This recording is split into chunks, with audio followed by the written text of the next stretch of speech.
Hi, I'm Chris Gethard, comedian, podcaster, actor, etc. And this Mental Health Awareness Month, I'm very happy to have conversations with people who are innovating in the ways they're getting active about mental health. I got into this because I've helped spearhead Laughing Together, a nonprofit that uses comedy to help kids in schools. Today, I talk with Will Gallagher, a teacher at Ralph McKee High School in Staten Island, New York, about why he brought Laughing Together to his school and what the experience of improv brought to the table. Are there any moments from the semester of Laughing Together that you oversaw at Ralph McKee High School that jump out where you go, I don't think I'll ever forget that? Whether it was a big laugh, whether it was a kid who surprised you. I know I have a handful, but I want to open the floor to you first. VeggieTales 9/11. I'll never forget that for as long as I live. There was an improv scene. It never works to explain improv afterwards, but yes, there was a VeggieTales 9/11 scene. These are all Staten Island kids. 9/11 has strong cultural impact. This was not done insensitively, but there was a very funny scene that the name of it can't be anything except VeggieTales 9/11. This is true. It was one of the moments where, like, they got the whole concept of game of the sketch, you know, and they kept repeating that and hitting that. And I guess those are the moments that I remember most, where, like, they got into that flow state of, like, doing improv, you know? And passing the ball back and forth with each other. Some pattern building in the language they started using, mimicking each other, realizing they weren't going to get in trouble for doing that and messing around outside of the exercise as long as they did it together. Yeah. That was a big shift in the mentality in the whole room. Comedy, like, it's just a form of expression, right? Is not something that kids get a lot of ways to do in the scholastic setting. And, you know, especially coming out of the environment that we're in at my school, which doesn't have a lot of opportunity for arts during the day, like really any kind of arts. Like there's, like, you know, clubs and stuff like that. But as far as a full-fledged music or art or band program, we don't really have one. So any opportunity we get to bring that in, I think, is pretty good. But I was just hoping to get kids interacting, getting pretty good at improv, and building out their social skills. And I think that we kind of exceeded expectations in that in every single way. Our first few sessions, every single kid was glued to their phone in silence before class. Our last session, they were all up. Not a single one was looking at a phone. They were joking around with each other, playing foosball on the table in the back. They were behaving less like jaded adults and more like 14 and 15 and 16-year-old kids. And I went, oh, wait, that is the mission statement of this program. And I have to remember, it's ultimately not about the comedy. It's about those moments. Coming from the perspective of a teacher, like, sometimes the thing you thought was the point of the lesson actually ended up not being the thing they got out of it. Just the fact that, you know, we got a lot of those kids up and talking and facing an audience and speaking up, you know, whereas a lot of those kids, like, we've just got certain kids in mind that don't really speak in class, but they became leaders in the improv club. That's, like, why I am a teacher. That's what I get out of it. You know, it's like not being able to, like, I'm a social studies teacher. They understand, like, the causes of World War I, you know, they understand how Congress works. It's, oh, you can advocate for yourself now.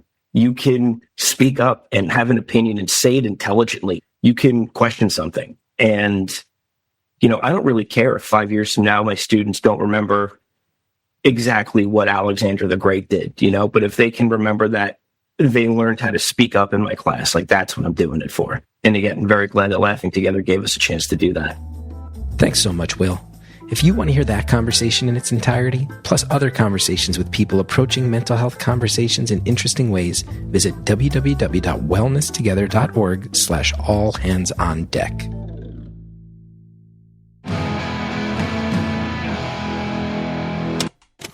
Hello to everybody who has had a real rough couple of years. It's Beautiful Anonymous. 1 hour, one phone call, no names, no holds barred. I'd rather go one-on-one. I think it'll be more fun, and I'll get to know you, and you'll get to know me. Hi, everybody. If you're not into an intro, I get it. You're going to want to skip about 7.5 minutes ahead.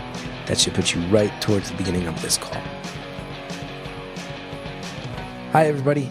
Chris Gethard here. Welcome to another episode of Beautiful Anonymous, the show where we examine the human condition, one anonymous phone call at a time. Few things I need to talk to everybody about. One, thanks to everybody who's been buying up the spare copies of the magazine at chrisgethard.bigcartel.com. They are really flying off the shelves. Should have made them more expensive. The color copies are almost gone. We've got one box left. I feel like every week I come on and tell you that another entire box is gone. But if you're hoping to grab yourself a color copy of the magazine, chrisgethard.bigcartel.com. Thanks to everybody who's been buying them up. And I'll tell you, it is really nice just on a basic level. I was able to send them to all the subscribers at beautifulanonymous.com. Beautifulanonymous.com, you get your episodes ad-free. You get extra time with each caller. The people at the upper tiers get a phone number just for them once a month. They get follow-ups with past callers. They occasionally get updates on my dog. We're really proud of it. We work really hard. We think it's the type of stuff you'd want if you're a Beautiful Anonymous fan. I was able to send them out to those. That was a little bit of what I think they call a loss leader in business. Like sometimes the cost of the magazine and the shipping for the international orders, for example, I was actually losing a little bit of money.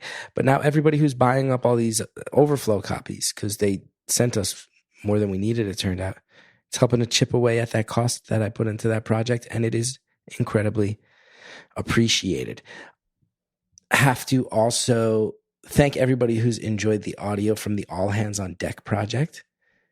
You'll note that this week I talked about Laughing Together with Will Gallagher, who's a teacher in Staten Island I've worked with. And it's just such an incredibly deep and fulfilling thing to be able to take some of my life experience. First of all, as someone who has seen mental health treatment up close, going back to my 20s, somebody who has worked hard as an artist to develop a skill set, to realize that the skill set within my arts were developed as social work and that they can be applied in modern schools today, to be able to get in there and go for it, make it happen, work with teachers like Will to really do our best to help kids.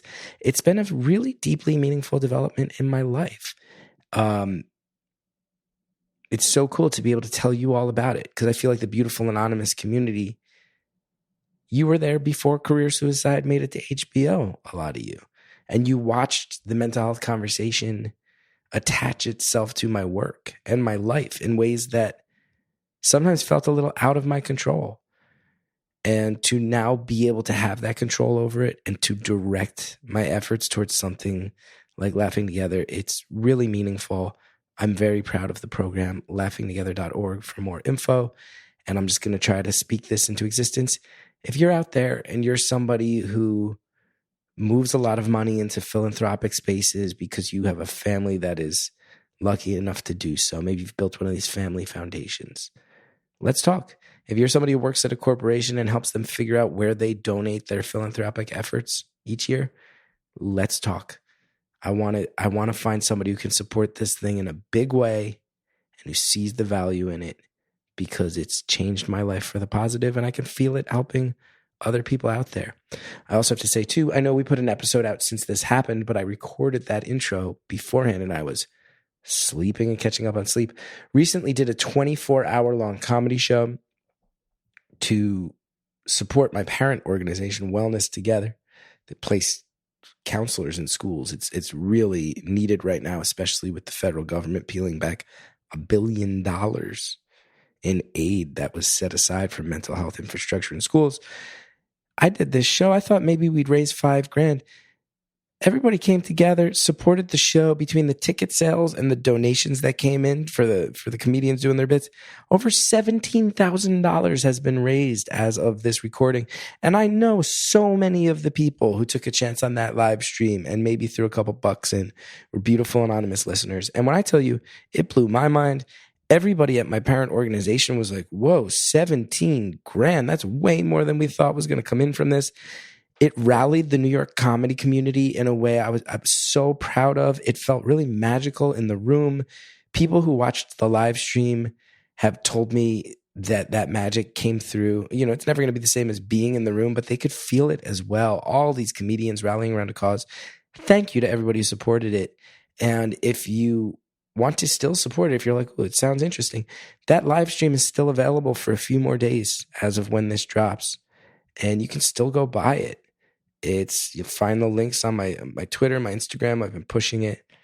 And it's $10. You can peruse through 24 hours of really nuts comedy that all these comedians pulled off. And that $10 goes towards supporting an organization that wants to place mental health services in schools when that is under direct threat right now. So huge thanks to everybody who supported it. It blew my mind and it felt like we did some good. And like I said, I know a chunk of those people watching on that live stream, beautiful anonymous people. You're great people with big hearts. I've known that for the almost 10 years we've been doing this show. And thanks is not strong enough a word. My gratitude is endless. I mean that very sincerely. This week's episode, there's so much to say about it. I mean, the caller, it starts off feeling like it's going to be light. The caller has this energy and this positivity that's undeniable. That's real. But we will soon all find out together. You'll listen to it as I find out, and you will find out. This caller is 22 years old, about to turn 23, and has dealt with loss with a consistency that I do not envy. Has some family members current day who are suffering in ways that are so heartbreaking to hear about. And on top of all of that, these things add up to this puzzle where the caller's family life has become progressively harder to figure out the more that this loss has set in. Now, I know this from my experience, that when people in your family pass away, very often things come out where you go, how did I never know that when they were alive? How is this just coming to light? And also, that has an effect and it has implications and it leaves me with questions. Imagine being 22 and having that happen back to back to back to back. And the questions that roll in, profound and deep and not easy to answer. And yet our caller maintains this very audible positivity. Positivity that I sometimes have trouble summoning on my best days. And I'm struck by the strength and the resilience of our young caller today. I think you will be too. I think there's going to be other people out there who have had their experiences navigating grief, navigating the secrets that come to the surface of families when people pass away, navigating loss. There's going to be a lot of people who get catharsis out of this one. Here's the call. Thank you for calling Beautiful Anonymous. A beeping noise will indicate when you are on the show with the host. Hello. Hello? How's it going? Good. How are you? I'm good, but as you know, I was just rushing around a little bit. I was at my office. I have an office now and went to record. And Andrea was like, just did the screening, got the caller on the line. And I went, cool, I'll go get out my stuff to record. And realized I left it all at home. So then I just drove home and kept you sitting here for 15 minutes. I'm sorry about that.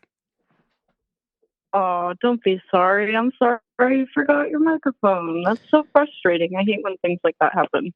It's okay. These things happen sometimes. Andrea said you seemed pretty chill about it. And you do seem pretty chill about it. So thank you for that. Yeah, I'm not worried. Thank you so much for being understanding. Yeah, absolutely. Stuff happens all the time. So what's up with you? What's going on? Lots of stuff. I can share a few things with you if you'd like, and you can pick where you'd like to go from there. Sure. Okay. So the main thing I shared with Andrea, well, two main things were I just graduated and with my master's. And around the same time, my grandmother also passed, but I've been helping take care of her for the past 3 years or so. And she had a house about an hour and a half from where I live. And we have been working on putting that back together. And also, in between those things, I also learned that she had a sister that I did not know about, and she's alive and healthy. So that's been interesting. And then something else I also thought of while I was waiting on hold is when my mother passed a couple 4 years ago, she had left a contact list of people to reach out to, and I reconnected with my au pair from when I was 2, and she was just up here for graduation. So lots of things. Wow. Well, a couple things. First of all, sorry to hear you've suffered so much loss pretty young in life. You've lost your mom and your grandma. I'm really sorry about that. Yeah, it's been my grandpa too, shortly after my mom as well. So there's been lots of things going on all at once in between school and everything. So thank you for your apologies, but no worries. Can I ask how old you were when each of these people passed? Just so I have a sense of things. So, yeah, absolutely. I was a freshman in college when in high school when my mom got diagnosed with cancer. So she passed when I was 19, and then my grandpa passed about a year later. And now I'm turning 23 in a week. Damn. That's a lot of heavy hits at a very young age. I can't disagree with you. I feel like I'm 35. Can I ask, were both of your grandparents who passed on your mom's side of the family? Yes. Technically, my grandfather was not blood related, but he and my grandmother have been together for about 30 years. So, Yeah. And my mom was the one that was taking care of them beforehand. She was doing everything for them. She used to have a RV that she kept up there, and she would just sleep outside of the house because they smoke cigarettes in the house. And so the whole house is stinky. Wow. And is your dad and his side of the family, are they in the picture or not so much? So yes, my dad, he is my best friend. I love him very much. We're very close. He has been around to help his parents. Not so much. They're not really involved. Yeah, that's nice. You got your dad to lean on through all this. I feel blessed. I know that a lot of people don't get that relationship with either of their parents, so I'm lucky to even have it with one. What is your master's degree in? Industrial organizational psychology. What the fuck is that? No offense. But what is that? That's funny. You make me laugh. So it's the psychology of the workplace. So working on like occupational safety, making sure that employees are well trained, making sure that they are treated ethically, like HR work. So is it almost psychology from the perspective of how to keep workers happy so that they can keep functioning in the workplace? Yeah, it started off as, when it was originally developed, as how to make people the most productive as they can be. But yeah, it's kind of turned into that, where it's just making sure that I'm doing my thesis on how employee assistance programs could impact occupational well-being. So kind of seeing how using those benefits can increase your quality of life. Can I ask what the ethics are and the strategy is on, we're about to get in the weeds, the ethics of asking workers to trust the psychological opinions of someone hired by management, who management has a vested interest in keeping those workers working? There's got to be a lot of ethics that go beyond that, right?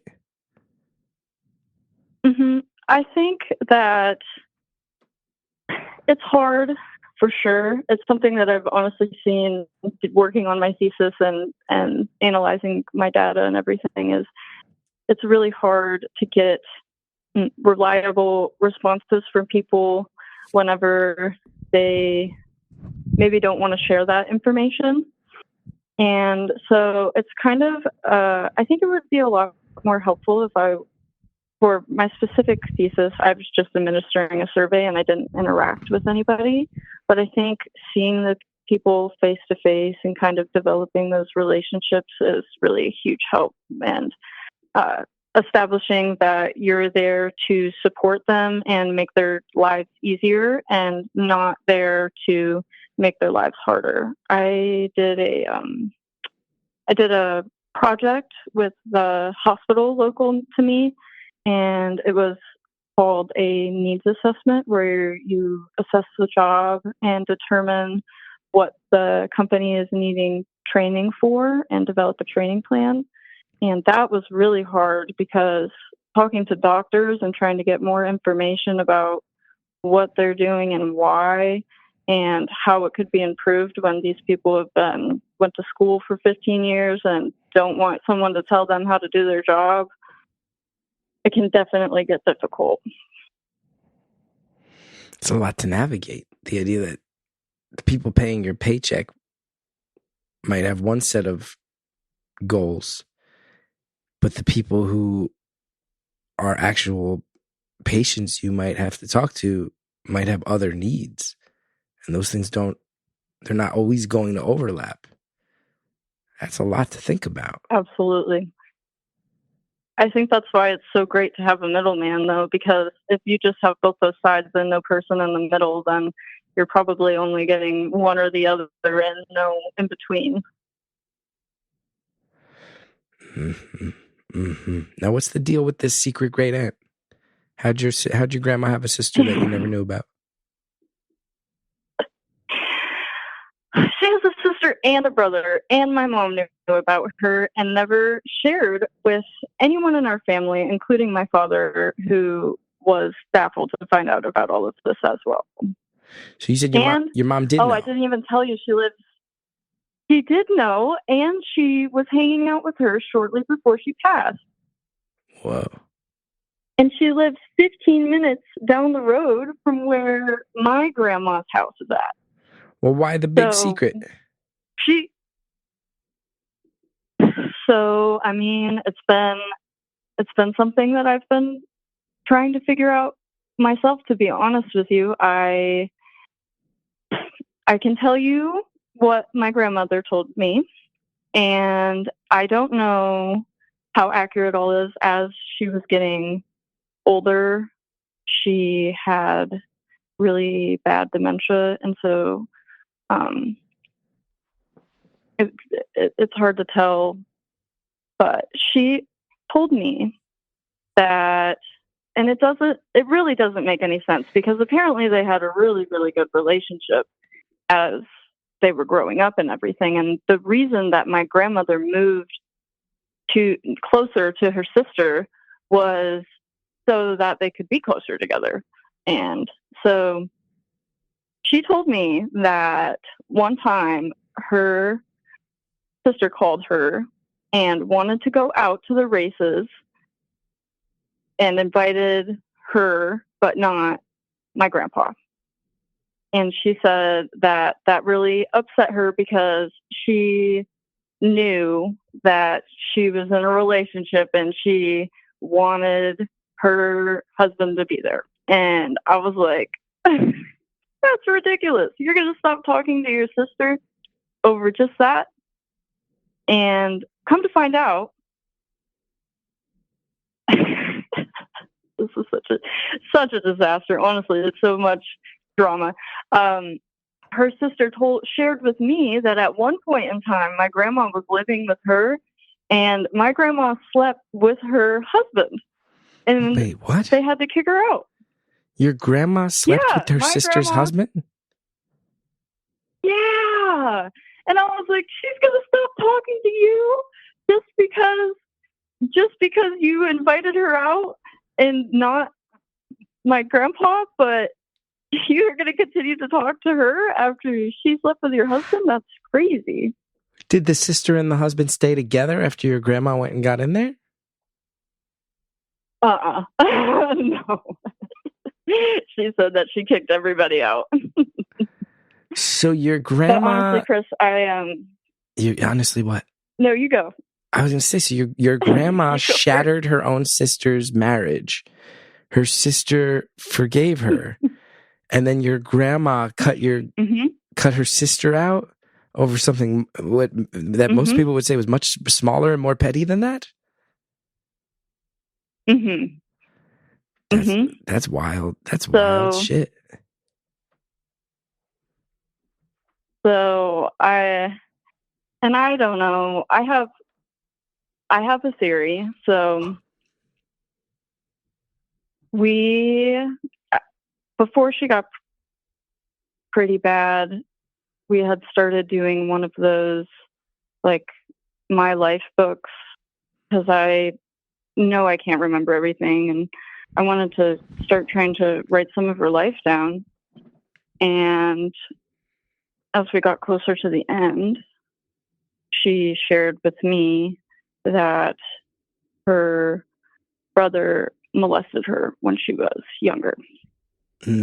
So that you start to see some sexual acting out in the situation with her sister. This all starts to make more sense. And she also told me that her mom had a lot of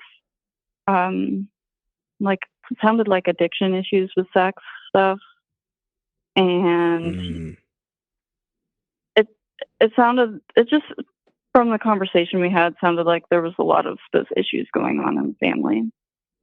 So something I'm curious about is the brother came up to visit shortly after they moved closer to the sister.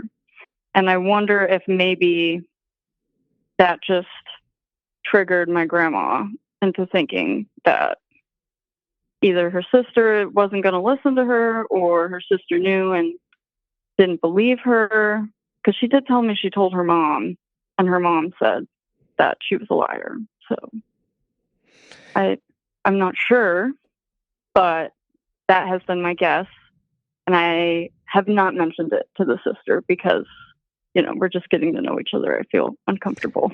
How many times have you hung out with this great aunt that you didn't know about? 3 times now. Only 3? So this is a brand new friendship. She has a house right on the water, and it is beautiful. And I found out on my mom's side, her sister, she told me that her husband proposed to her at my great aunt's house. And that was just in 2019. So I've been learning a lot of things that I've just never, I'm like, wow, even just throughout a life-changing event, losing my grandma after taking care of her for so many years, I'm learning all these things, and I'm like, is anything in my life real? What's happening? That's very jarring, and I don't mean to laugh, but it does seem like most of your family was aware of these people, and it was largely just kept secret from you, from what I can tell. Yeah. My aunt, she told me that she said that my mom said if she told anybody that my grandma would be really, really upset. And the thing that's frustrating is I know that my mom knows why they stopped talking. The real reason. Yeah. Yeah. And I'm sure my grandpa does too. Were there other members of your do you have siblings? Yes, I have a half brother and a younger full brother. Were they kept in the dark about this as well? Was it generational? Was your whole generation, like your siblings and cousins, were they all left in the dark on this? So the thing that's interesting, Chris, is I have always been under the perception that my family is rather small.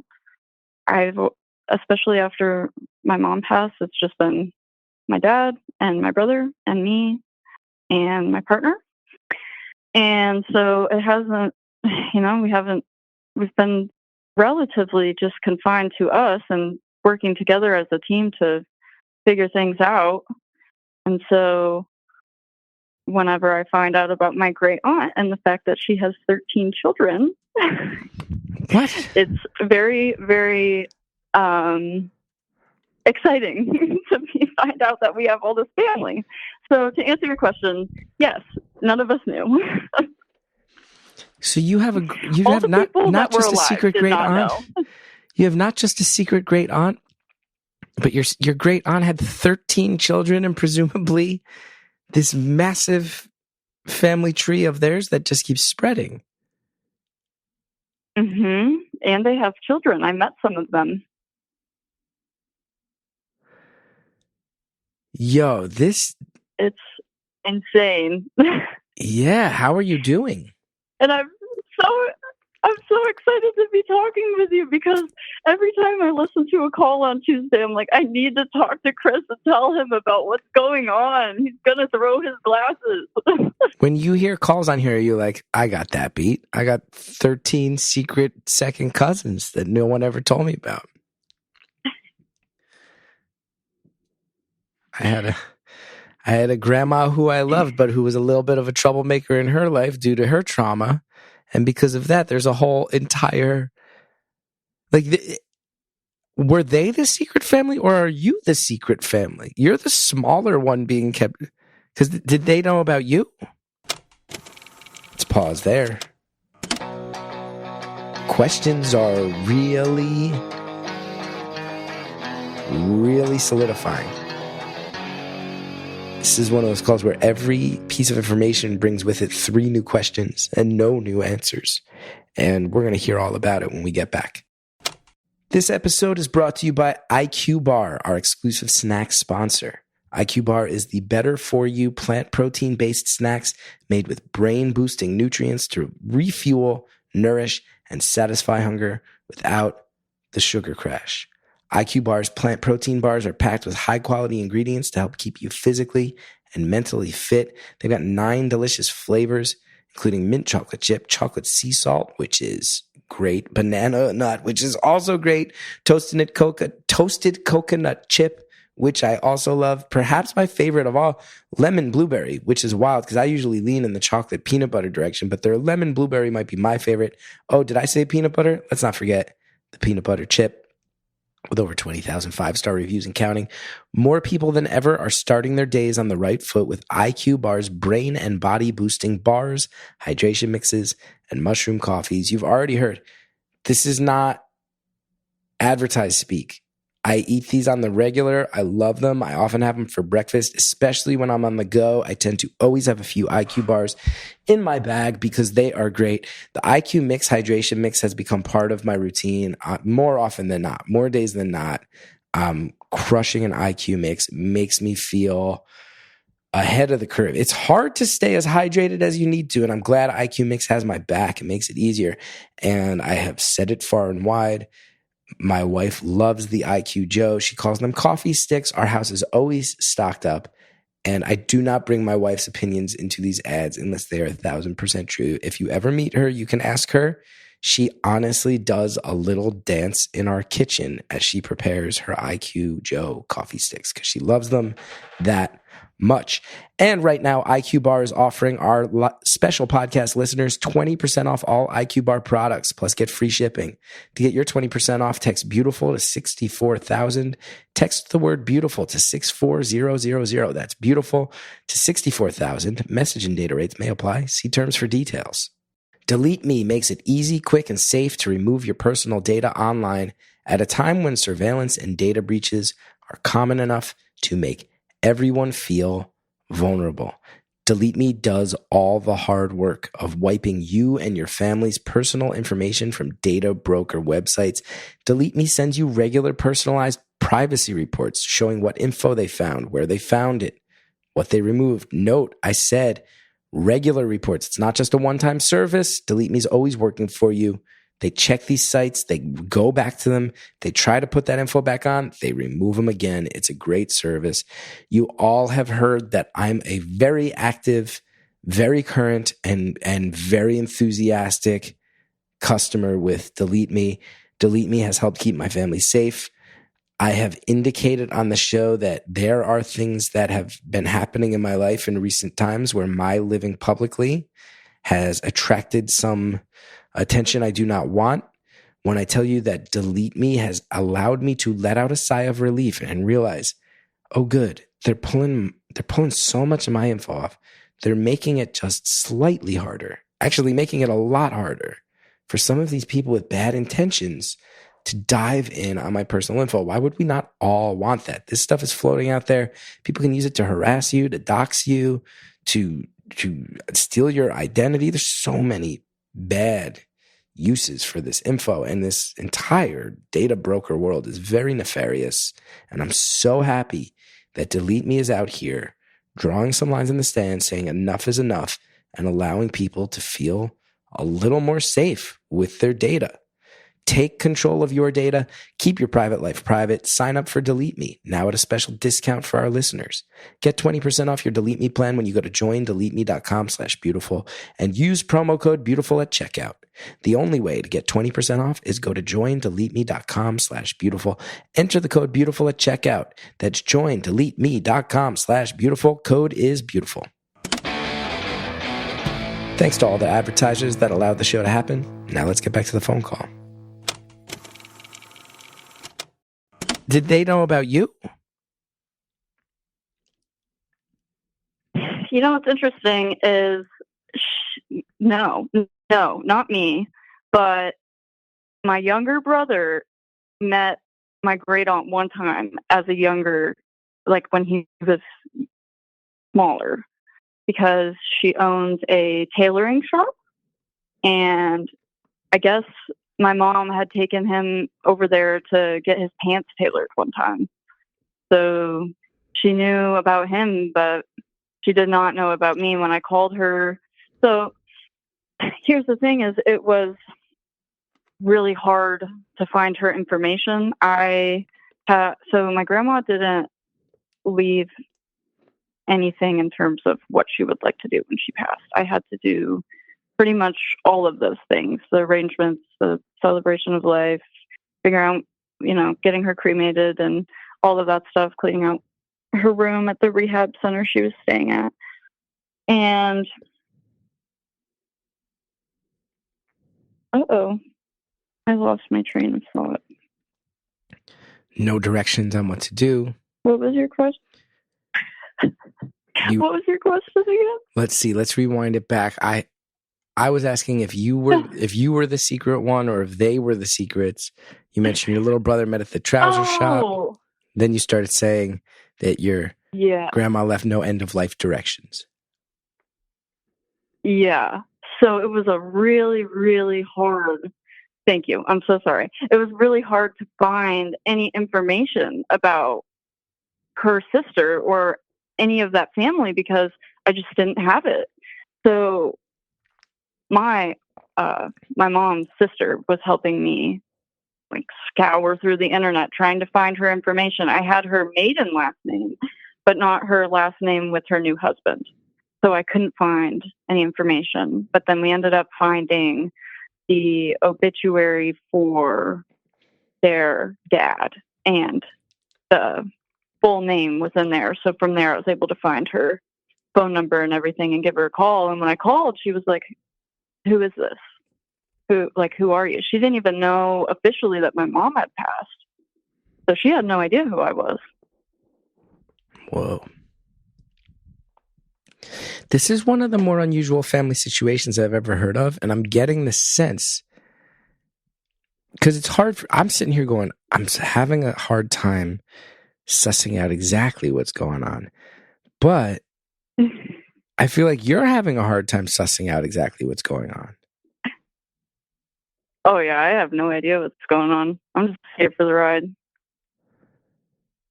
This is really some fractured family stuff where it seems like you, more than anyone else, were intentionally kept out of the equation.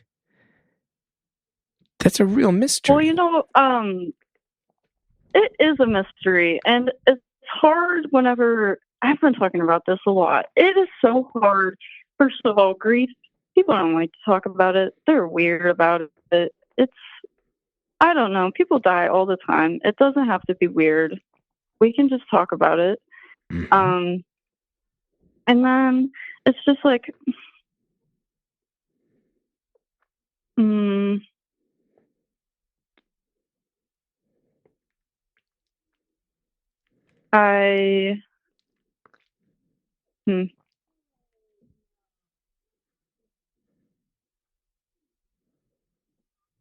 I'm really just absolutely keep losing where I'm going with my talking. No, this is heavy shit. I'm left wondering.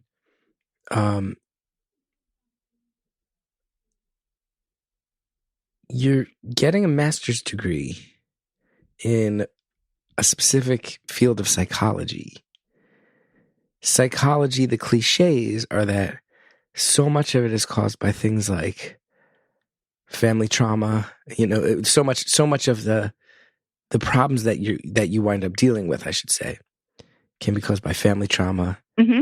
Can be caused by sexual trauma. Can be caused by secrets.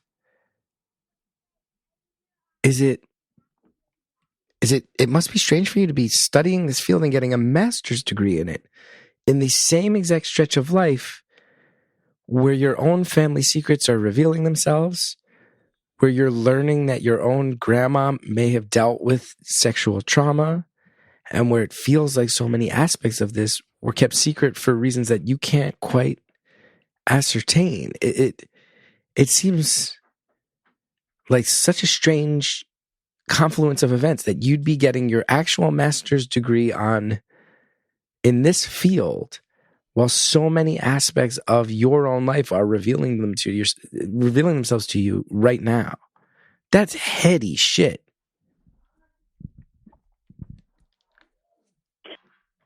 And I think it's so hard to juggle everything. I don't know. I feel like we're just in a world where you just have to keep chugging. Like there's no stopping ever to deal with things. And it's just so hard to find the time to cope with stuff. And like you're saying, you know, reading about it in a book, and then it's like, oh, this is my life. This is happening to me right now. That's it. But luckily, I am a little bit lucky because I knew that I'm not built for clinical psychology. It's just, I would be greatly interested in doing something like our death doula caller that you just had recently. I would love to do something like that. Which caller was that? I could not. The death doula caller. Mm-hmm. Mm-hmm. Hold on, just one moment. I could not. Oh, so sorry. There. Hold on. Okay, Cal, I'm recording, bud. Okay, you gotta talk to mommy.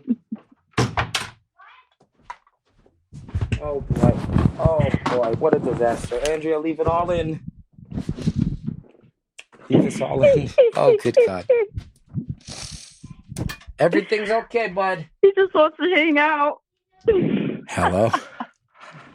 Cal kept calling me. Hi. You're here getting deep. Oh, he just wants to see you. You're here getting deep. You're here getting real deep. See, this is why I got the office. Because then I can just focus in on you. And instead, I come home. The kid's calling me. I feel like I got to check in on him. The whole computer falls off the desk. Now, Hallie's texting me asking if I'm all right. And you're here trying to get all deep. Oh, my luck is wearing off on you. I'm so sorry. No, that's okay. And it's not your luck. You've been thrown into the deep. I mean, this is a crazy couple of years. It's wild because as soon as you said that you lost your mom and two grandparents in quick succession, I sit here, I go, oh, that's brutal. I mean, to be 23 years old, have that much loss at all, let alone back to back to back, let alone when you're already getting a master's degree, which tells me that you're a busy person, probably stressed, probably overworked. I see her, I go, ooh, that alone. But then to find out, hey, there's a whole secret wing of the family, and there's a bunch of secrets that are starting to come out, and there's no one left to help me sort through them. All the people with the answers are gone, and they happen to probably be the same people that seem to have made a series of intentional decisions to not let me know about this. I've never heard anything quite like this one. Never heard anything quite like this one. I am remembering what I was going to say earlier about grief is that it is so hard to be frustrated with people that are not alive. And people will say, there's no point in being frustrated. Like, they're not here. You can't do anything. But what am I supposed to do? They're my emotions. I can't do anything about that. I'm not just going to ignore them. And so, like I said, I was helping take care of my grandma pretty much on my own because my dad has been taking care of my older brother who just had a second brain surgery. Oh my goodness. So, yeah. And so learning about this great aunt and then her telling me, she would have been there and she would have helped me and would have been able to support me through this process. It's just so frustrating. It's like, well, you couldn't have just let me know. We couldn't have just reached out to her and asked for some support during everything that we were going through. But I feel grateful to know her now. I'm sure. I think one of the most frustrating feelings in life, and I know I had my version of this, and you're having yours in a huge way, and I think a lot of people do, is when you grow old and you think about times that were tough and you're young, and when you get perspective enough and you're older and that perspective is clear enough that you can go, oh wait, it didn't have to be like that. You're telling me that there were tough times in my life and they fundamentally did not need to be like that. And when I was young, I had no idea. And I just thought that's the way it is. But now I'm older and I'm realizing it didn't have to be like that. That I think is, I don't know if there's a phrase that sums it up, but that can be a very tumultuous, confusing, sort of reality-altering realization. Yeah, definitely. I think I definitely have had a lot of things that I look back at now, looking even just a couple of years back, and it's like, man, it has just been a little bit easier, just a little tiny bit. Damn. But, I mean, I think you do still learn a lot in the process. I mean, I obviously wouldn't be the person that I am if I hadn't gone through all of these things. And it's been very hard and confusing, but I feel like I have a perspective that people my age don't usually have. And I have really been working on just appreciating the things I do have and being, like I was saying, my brother he just had a second brain surgery, and he can't open both his eyes all the way. And it just makes me grateful when I wake up in the morning to be able to open both my eyes and look around and see everything. It's a blessing to be alive, honestly, even whenever things are so hard. I'm lucky to be on the phone with you, to just be here on the same planet as you. It's how's your brother doing? He's having a really hard time. What's going on?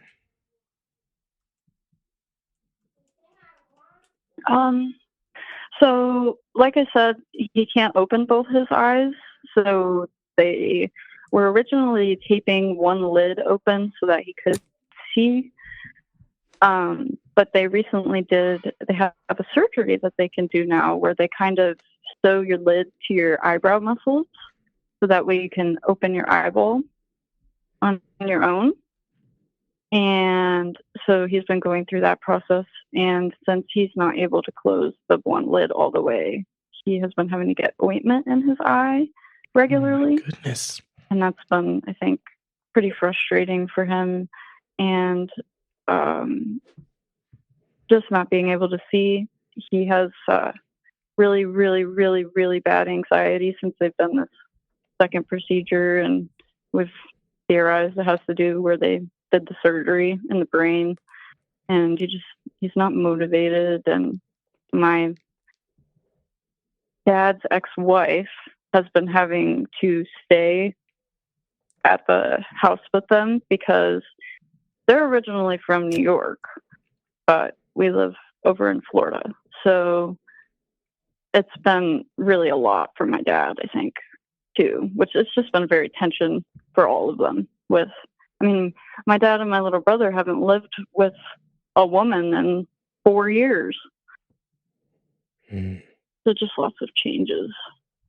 You mentioned your brother had 2 brain surgeries. Did you say what the issue they're aiming to deal with regarding the surgeries is?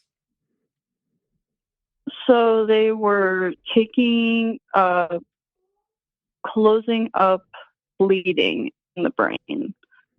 Oh my goodness. He's had started TBIs as a kid playing football, and so they said he had to stop playing football. And then progressively, as he got older, he had a lot more things. He wrestled. He just would do every single sport that you could think of that would get you hit in the head. And then he was a heavy drinker and didn't stop either time, the first or the second. So, now he's not drinking. He's sober now.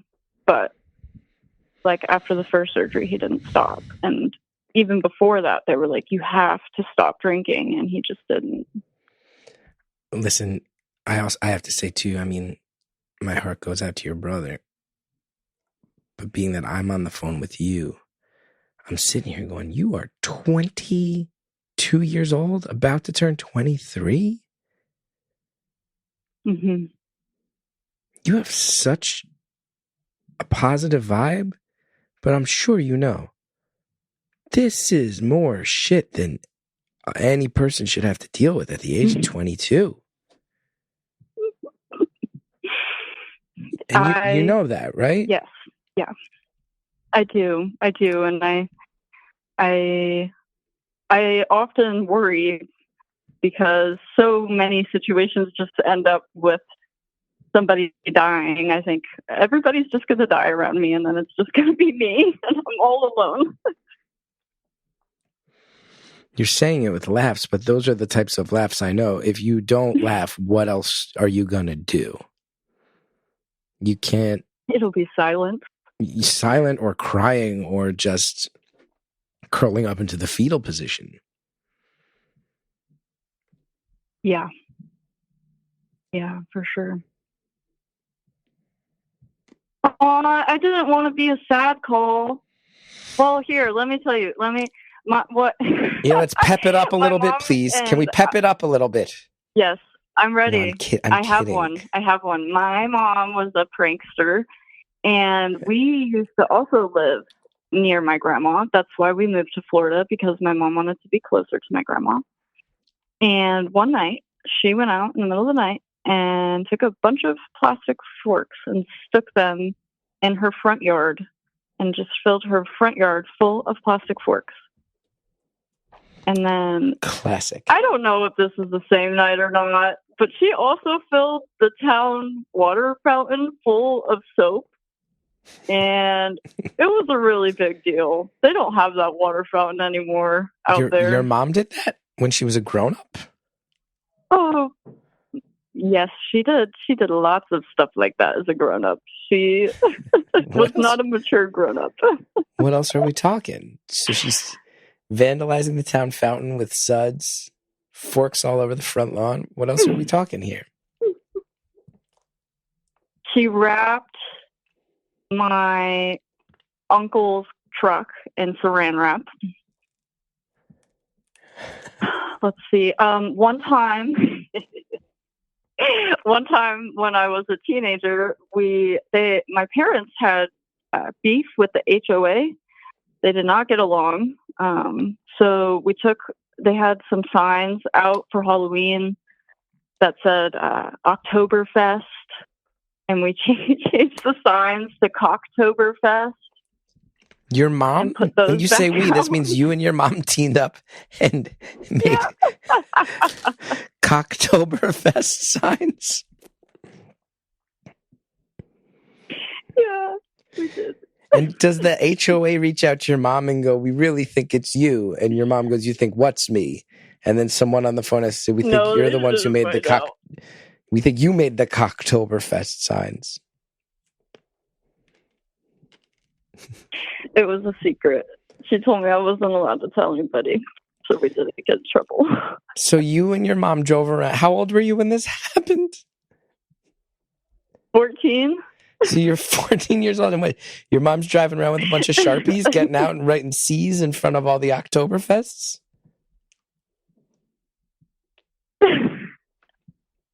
We took them, and then, yeah, that's pretty much what happened.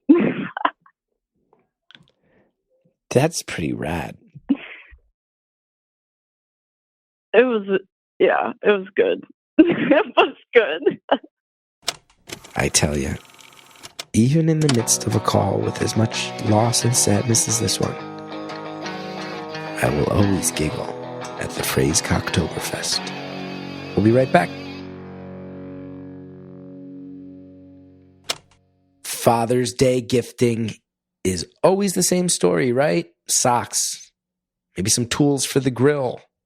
And then the next year, back to socks. This year, let's all do better. I found Quince. I got to tell you, Quince has made buying a thoughtful gift very, very easy. Quince has all sorts of pieces dads will actually want to wear. Organic cotton silk polos, European linen beach shorts, comfortable pants that work for everything from weekend hangouts to nice dinners. And the best part, everything with Quince is priced 50 to 80% less than what you'd find at similar brands. By working directly with top artisans and cutting out the middlemen, Quince gives you luxury pieces without the crazy markups. And Quince only works with factories that use safe, ethical, and responsible manufacturing practices, premium fabrics and finishes. I love Quince. I love my Quince sweaters. I love all the items from Quince. My wife shops at Quince now and gets tons of great stuff. Quince is really, truly crushing it out here. And I'm telling you, if you start to look into it, you're going to go, this is not BS, man. Quince is firing fastballs. I wear Quince. My wife wears Quince. You're going to love Quince too. Not a joke. For the dad who deserves better than basic, Quince has you covered. Go to quince.com/beautiful for free shipping on your order and 365-day returns. That's QUINCE.com/beautiful to get free shipping and 365-day returns. Quince.com/beautiful. I love getting into bed now. I love getting into bed now because the weather's starting to get hot, but I'm not getting hot because I got Boll and Branch sheets. I got a Boll and Branch waffle blanket, and I have never had better sleep in my life especially as the weather gets warm. That usually messes with me because I'm a bit of a hot sleeper. I tend to sweat when I sleep. Now Boll and Branch has my back, and I am loving my sleep as this summer is upon us. Boll and Branch's best-selling percale sheets are here. You'll never sleep hot again with these. They're made with a special cooling weave. It's a cooling weave in the finest 100% organic cotton. And I'm telling you, I sleep on these things and it's no joke. They feel crisp to the touch. They're breathable to sleep in. They offer cool comfort that lasts all night, even for the sweatiest of sleepers. Feel the difference cool comfort can make with Boll and Branch's 30-night guarantee. I told you, I sleep on them. Absolute game-changing bedding. I'm not somebody who has ever particularly paid attention to bedding, and then you start rocking it with something like Boll and Branch. I sit here, I go, oh, my life is literally better. I'm sleeping more. I'm waking up less throughout the night. I'm feeling more well-rested in the morning, and all of this feels luxurious, and all of this is helping my sleep. Everything I'm saying right now is a positive. Get on it. The quality of the sheets, the quality of the sleep, all of it's incredible. And that waffle blanket will change your life. I'm just saying. Boll and Branch products are made different so you can sleep better at night. Woven with the finest 100% organic cotton on earth, crafted by artisans who earn the pay and respect they deserve. Signature hemmed sheet sets. There's designs and colors for every bedroom style and mattress size. All season sheets that have a breathable, unmatched softness to start, and they actually get softer every single time you wash them. They're the perfect foundation for Boll and Branch's airy bed blankets, cloud-like duvets, and so much more. Let's not forget the percale hemmed sheet sets, designs and colors for every bedroom style and mattress size, specially made with a cool and crisp weave so you will never sleep hot again. They are absolutely perfect. 30-night worry-free guarantee. That's right. You can try Boll and Branch sheets for an entire month. There's no catch to that. You can wash, style, and feel the difference for yourself risk-free. If you don't get your best night's sleep, send them back. Full refund. Feel the difference an extraordinary night's sleep can make with Boll and Branch. Get 15% off plus free shipping on your first set of sheets at bollandbranch.com/beautiful. That's Boll and Branch, BOLLANDBRANCH.com/beautiful. Save 15%. Exclusions apply. See site for details. Thanks again to all of our advertisers. Now let's finish off the phone call. It was good. It was good.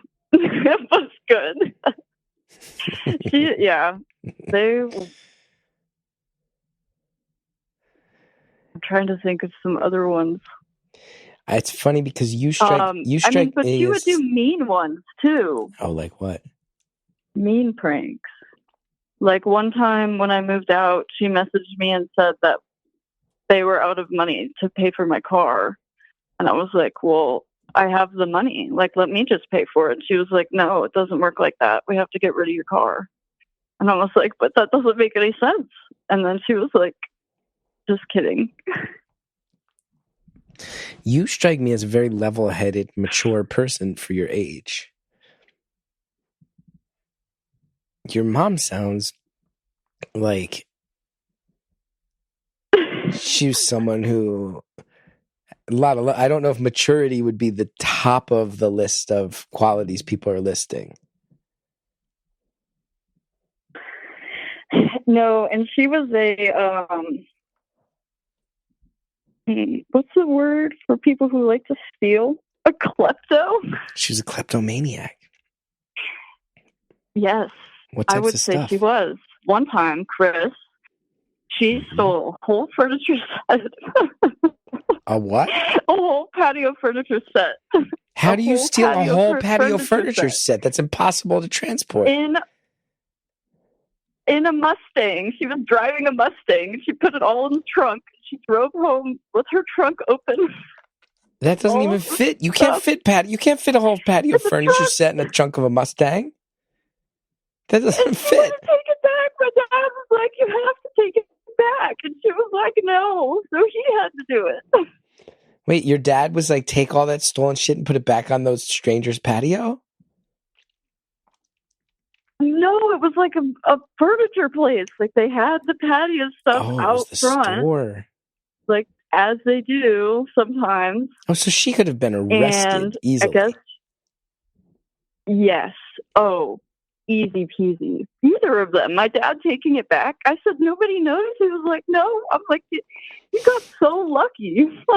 Your dad took it back. You know, so your dad's the one that faces the chance that some irate store owner comes out and is like, what the fuck is going on? He did. They did? So funny. They came out and yelled at your dad? They didn't come out. They didn't find. No. They didn't find out. They would probably got arrested, like you said. That's a lot. Probably expensive. I'm surprised she never did get caught stealing anything because she would all the time. Walmart, anywhere. She didn't mind. This is chaos.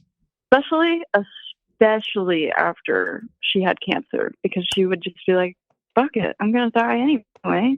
So. Wow. She was a good lady, though. I don't mean to She sounds like a hell of a character. Sounds like a character. She was very smart. Yeah, she was a unique, weird lady. Damn. I hate to tell you. I think you guys might be the secret family. I don't think your great aunt's 13 kids were the secret. I think you were the secret. Your family might be the black sheep. You're probably right about that.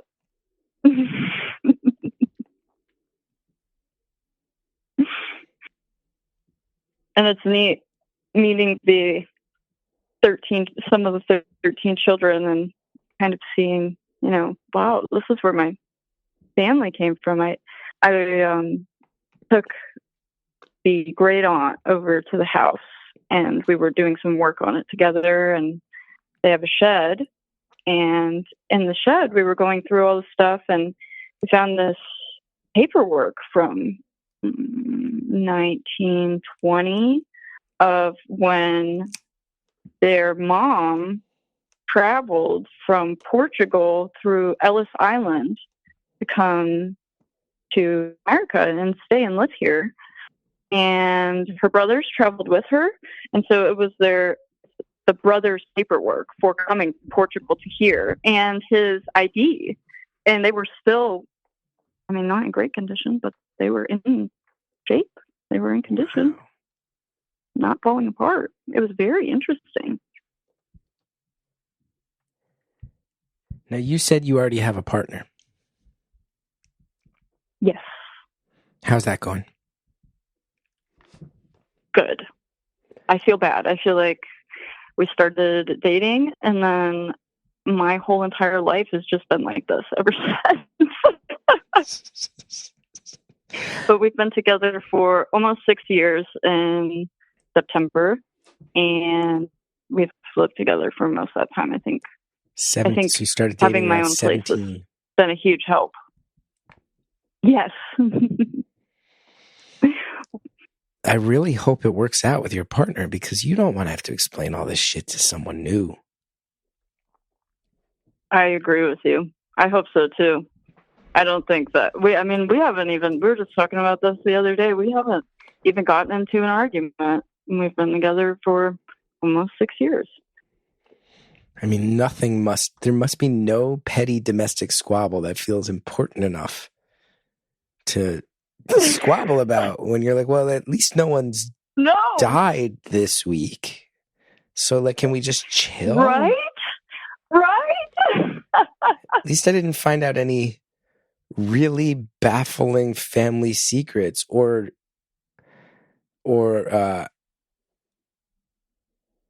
have to return any stolen goods this week. So can we'll watch whatever you want on Netflix. I don't want to fight about small things. We've been watching Malcolm in the Middle. How's that hold up? It's so good. It's so funny. I love poor people TV. It's my favorite. Did you say poor people TV? Yeah. What qualifies as poor people TV? like Everybody Hates Chris, Malcolm in the Middle, Bob's Burgers, like TV shows where the people aren't just like perfect and they're struggling, but they incorporate it in a way where it's like silly. So TV where the focus... I gotta laugh at something. Where the characters are working class, hardworking people, not from the upper strata of the economic tiers. Not TV specifically aimed at consumption by poor people, but you like stories about working class people. Yeah. I guess I could have worded that better. Oh, no, that's okay. That's okay. I'm glad to hear Malcolm in the Middle holds up. Have you watched Roseanne? I have not. What is that about? Roseanne might be the ultimate working class sitcom of all time. And All in the Family. Have you watched All in the Family? Okay. I have not. I'm going to need to write this down. All in the Family is very much about the working class, but also it's from a time of TV where it was a very progressive show that had a racist main character, but they were making fun of his racism, but in a way where you sit here and go, oh, like I am the last person that's ever going to fall into the like society's gotten too woke phase, but I do sit here and go, oh, no one would take a chance on funding All in the Family today. No way would someone put up the money for it. It would cause too much controversy to just have an overt racist as your main character. That's nuts. Andrea's pointed out Married with Children, but I'm shocked that Andrea's bringing up Married with Children. Do you know Married with Children? That one I have heard of, but I haven't watched it. Very funny show. Is it kind of... Very raunchy and sexist. But I mean, even this is not one of those things too that's like, well, back in the day, we didn't know. No, even when it was on in the early 90s, we were like, oh, this show is fucked up. This show's way fucked up. And we knew it then.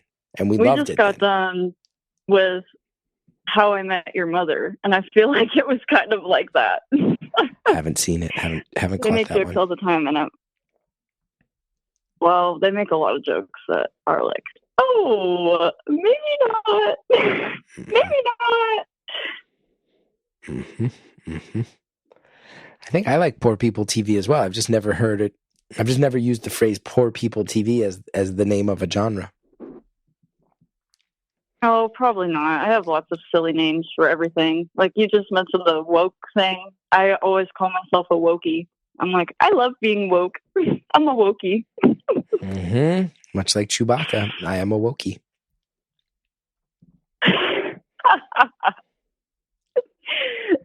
Andrea just booed. Andrea just wrote the word boo at my dad joke. She's fun. I love her. Yeah, Andrea's the best. Now, are you okay? We have 10 minutes left. You sound remarkably okay. And then you told me about a recent stretch of life where you've been surrounded by death and reconciling aspects of your family that have raised major questions you might not get answers to. So I just want to ask on a point blank level, are you okay? You think you're going to be okay? Oh, yeah, I'll be fine. I feel like my whole body's made of metal sometimes. You feel like what? Your body's made of metal? So, yeah, it feels like my body's made of metal. Like everything is just like, it's hard to get through. I don't know. I'm looking into something that's been nice is the hospice people that helped me with my grandmother have been a huge help moving forward, which I have did not experience with my mom, but they've been reaching out to me regularly. I'm working on arranging going to some mindfulness group grief sessions, which I think would be really nice. And I would like to, like I told you, I would love to get involved with like death doula stuff. If anything, it's been hard. It's been really, really, really hard, but I'm learned a lot about myself and how I want to move forward. And I feel very, very, very happy that my grandparents and my mom aren't in pain anymore, because they weren't really living. They were just kind of being kept alive, if that makes sense. Yeah, it does. And I'd much rather them be all together and happy than be here and miserable. It's really hard to see people in pain all the time, and there's just nothing you can do about it. So, and it's a good reminder that you really got to love your people, because you never know when something could happen. Yeah. Well said. Well said. So I'm okay. I am. Yeah. You seem okay.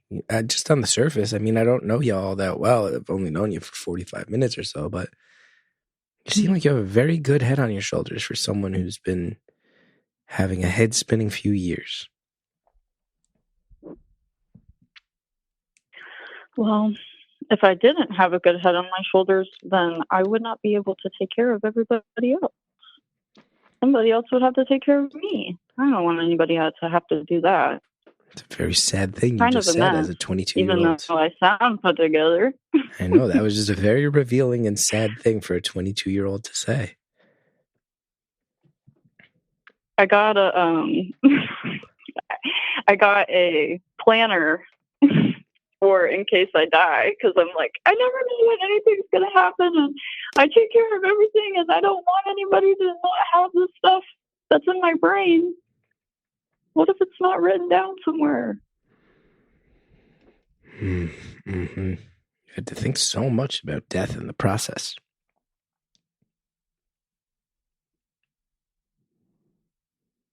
I really would like people to think about what they would like to do at their end of life, and make sure that they have those things written out and known to the people around them, because it is so very hard. I had to do it with my grandpa and my grandma, to go about somebody's end of life whenever you don't know what they want or what they would have liked. Well said. Well said. Thank you. We have been talking a lot about it in my house. I bet. I also bet you'd like The Fresh Prince of Bel-Air. It's a show about a poor kid who winds up living with an ultra-rich family. So it's not 100% poor people TV, but I think you'd like it. I am writing all of these down. Have you not seen any of The Fresh Prince of Bel-Air? And have you watched Everybody's Hey Chris? No, I haven't seen that one. Oh, it's what launched Will Smith's career in many ways. I mean, everybody knows the theme song as this cultural reference, but then you watch, you're like, it's a well-acted, well-written, funny show.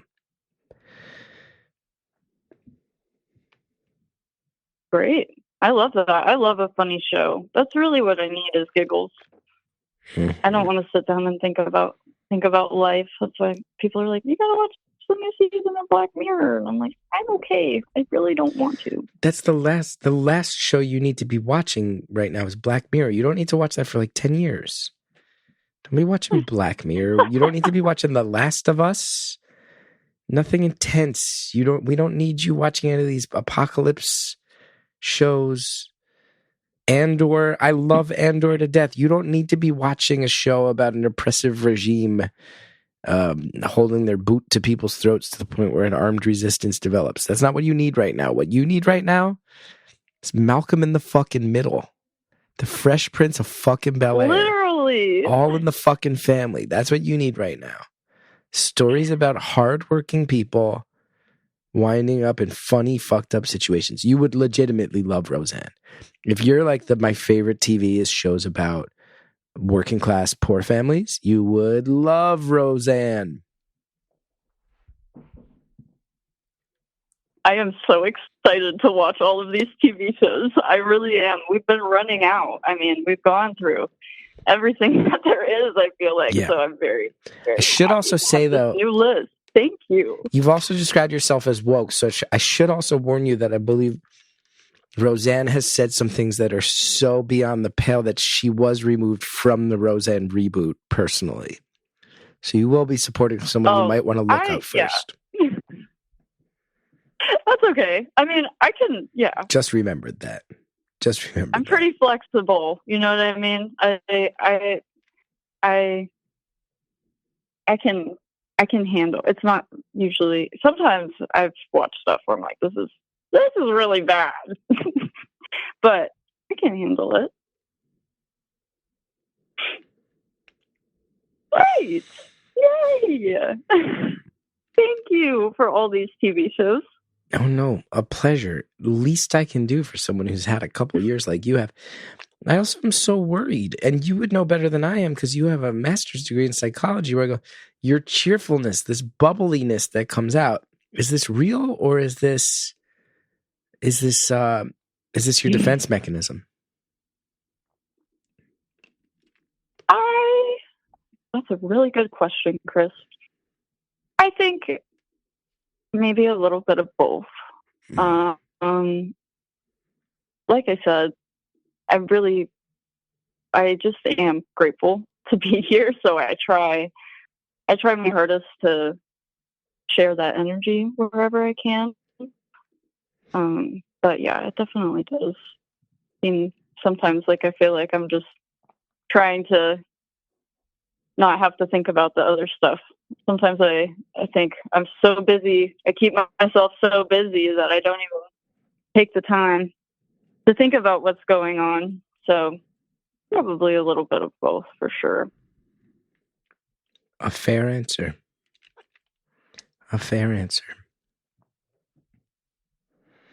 Well, I hope you... Thank you. I hope... You're so nice. I do my best. I really hope you stay focused, keep your head above water. It sounds like the recent past has not been easy. It sounds like a bunch of stuff going on in the present is really hard. And yet you strike me as someone who has an overall positive vibe in a way that I think is really admirable and remarkable. And I hope that you can stay the course on that. And also, if you have moments where you feel like you need to just put your fist through the wall, I hope you give yourself the grace to allow that to get out of your system because it's more than earned with all the stuff you've got going on. Thank you. That's so sweet. Just the truth. I just want to do what I can where I can. Even if it's just small little bits of help for people who need it. That's all that matters to me. I'm not going to change the world. I just want to do what I can for the people that are around me. And if everybody starts by just trying to do what they can, affect the people around them, affect their immediate communities, that is how the world changes. So you're doing your part. Thank you. We have 30 seconds left. So are you. Oh, I do my best. 30 seconds left. Any closing messages you'd like to send to the listeners out there in the world? Yes. Give your mom a hug.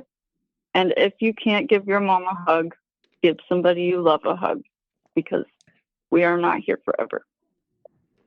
Those are super true words. Thank you to everybody who's listened on the free stream. If you want more with this caller and all sorts of other stuff and more with every caller, beautifulanonymous.com.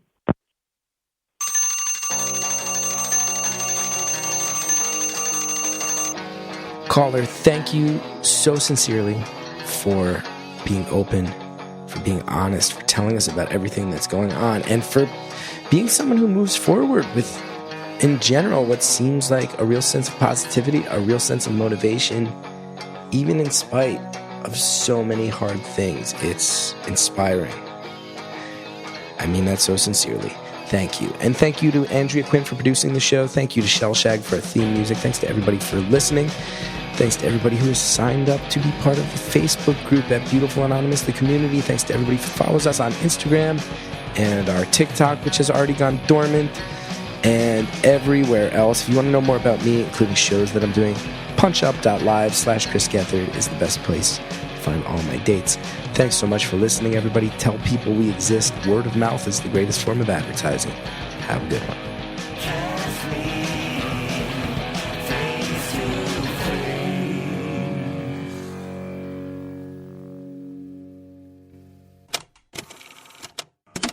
This week on Beautiful Anonymous Plus, here's some of what you'll get from the 5 questions. What animal would you least want to get in a fight with? It's a great question. Kangaroo. Really? That quick, you know? I mean, they clearly know how to fight. We've all seen the footage. We've all seen the footage of them fighting. Yeah, I get it. There's been human versus kangaroo boxing matches. It is possible. I've never heard of that. That's terrifying. You've never seen that? I thought that's why you said it. No, I've seen. You can find footage right now of kangaroos with boxing gloves on, boxing men with boxing gloves on. I bet women too. Okay. Yeah, go watch some. I want to hear your live reaction to kangaroo versus. Watch a video. I want to hear your actual reaction as you watch this for the first time, a kangaroo fighting a human. Don't forget to sign up for Beautiful Anonymous Plus at beautifulanonymous.com.